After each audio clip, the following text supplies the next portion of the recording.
Gimana caranya sebuah negara bisa melesat dari sekedar pemain regional jadi pesaing utama Amerika Serikat cuma dalam 30 tahun? Dan semua itu tanpa memicu perang besar. Nah, dalam ulasan kali ini, kita akan membongkar jawaban yang mengejutkan dari buku Upstart karya Oriana Schuyler Mastro. Oke, untuk ngerti ceritanya, kita harus mundur dulu ke awal tahun 90-an. Waktu itu, setelah Perang Dingin selesai, ada satu keyakinan yang kuat banget di Barat. Kalau kita rangkul Tiongkok, kita ajak masuk ke sistem global, mereka pasti akan jadi lebih kayak kita. Lebih terbuka, lebih demokratis. Dan asumsi inilah yang jadi dasar kebijakan selama puluhan tahun. Tapi, ternyata ceritanya jauh beda. 3 dekade kemudian, Tiongkok bukan cuma nggak jadi seperti Barat, tapi justru jadi mitra dagang nomor 1 buat lebih dari 120 negara. Dan itu termasuk banyak sekutu utama Amerika loh. Ini kan pergeseran kekuatan global yang gila-gilaan ya kan? Jadi pertanyaannya, gimana cara mereka ngelakuin ini? Ini dia peta perjalanan kita. Kita mulai dari transformasinya yang luar biasa, terus kita dalami strategi unik, panduan sang pendatang baru, gimana mereka nemuin celah, ngerintis jalan baru, dan yang terakhir, apa artinya semua ini buat permainan kekuatan besar global sekarang. Pertama-tama, kita harus sadar dulu seberapa gila skala transformasinya. 30 tahun yang lalu, ekonomi Amerika itu 16 kali lebih besar dari Tiongkok. Coba deh bayangin, 16 kali lipat. Waktu itu, ide Tiongkok bakal jadi penantang AS itu rasanya kayak fiksi ilmiah. Tapi lihat sekarang, mereka udah jadi pesaing yang setara. Ini salah satu kebangkitan paling cepat dalam sejarah. Nah, ini yang bikin kita sampai ke pertanyaan utamanya. Biasanya nih, kalau ada kekuatan baru yang naik daun, ujung-ujungnya perang sama yang lama.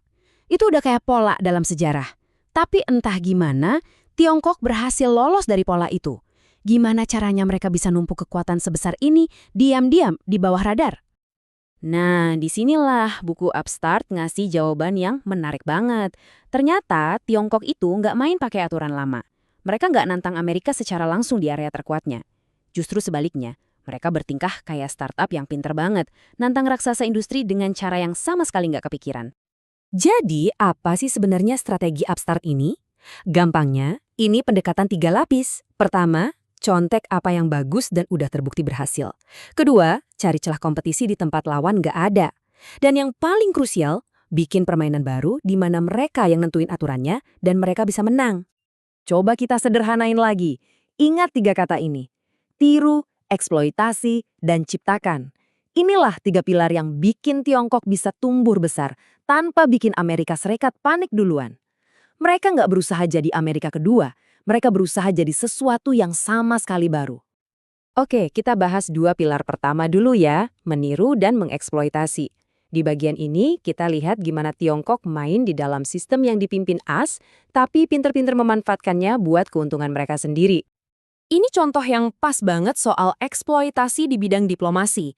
Sementara AS sibuk sama sekutu-sekutu utamanya, Tiongkok justru pergi ke tempat yang lain. Mereka ngadain 79 kunjungan tingkat tinggi ke Afrika, bangun hubungan di level kota, dan fokus ke wilayah kayak Asia Tengah. Intinya, mereka ngisi lapangan yang lagi kosong. Contoh lain, penjualan senjata. Amerika itu kan aturannya ketat banget soal siapa yang boleh beli teknologinya. Tiongkok lihat ini sebagai celah. Ya udah, mereka masuk dan jadi pemasok utama drone bersenjata buat negara-negara yang nggak bisa beli dari AS. Mereka nggak bersaing head-to-head, tapi cuma ngisi kekosongan di pasar. Dan sekarang kita sampai ke pilar ketiga. Dan ini yang benar-benar jadi game changer, kewirausahaan. Di sini, Tiongkok udah nggak cuma main di dalam sistem yang ada. Mereka mulai bikin sistem mereka sendiri, arena kompetisi yang baru. Mereka bukan lagi nyari celah, tapi ngubah aturan mainnya. Dan bedanya itu kelihatan jelas banget. Coba lihat pendekatannya. AS punya aliansi militer formal. Tiongkok nawarin kemitraan strategis yang lebih fleksibel. AS ngajarin militer negara lain, Tiongkok malah nawarin teknologi pengawasan internal. AS ngedorong demokrasi, sementara Tiongkok datang dengan konsep netralitas rejim, kasih bantuan tanpa embel-embel politik. Ini tawaran yang beda banget buat dunia. Model keuangannya juga beda total. Bantuan dari Barat itu seringnya kan hibah. Nah, model Tiongkok, apalagi lewat Belt and Road Initiative, itu isinya kebanyakan pinjaman buat bangun infrastruktur. Rasionya itu 31:1 loh, pinjaman dibanding hibah. Ini bukan soal amal, ini soal keuangan pembangunan yang ngikat negara-negara lain ke orbit ekonomi Tiongkok lewat proyek-proyek raksasa yang dibangun perusahaan Tiongkok. Jadi apa intinya? Strategi 3 cabang ini, tiru, eksploitasi, ciptakan, itu sukses besar. Artinya, fase Tiongkok sebagai upstart atau pendatang baru sekarang udah selesai. Mereka udah nggak perlu main sembunyi-sembunyi lagi. Jadi, poin krusialnya ya ini. Tiongkok telah berhasil ngejar ketertinggalan. Permainan petak umpetnya selesai. Kita udah nggak lagi di zaman Tiongkok bangkit diam-diam. Sekarang kita ada di realitas geopolitik baru yang didefinisikan oleh persaingan langsung antara dua kekuatan terbesar di dunia. Nah, ini yang ninggalin kita sama pertanyaan besar ke depannya. Strategi upstart ini kan efektif banget buat bawa Tiongkok ke panggung utama. Pertanyaannya sekarang, gimana Amerika Serikat dan sekutunya bakal beradaptasi sama permainan yang aturannya udah dirombak total ini? Itulah tantangan strategis terbesar di zaman kita sekarang.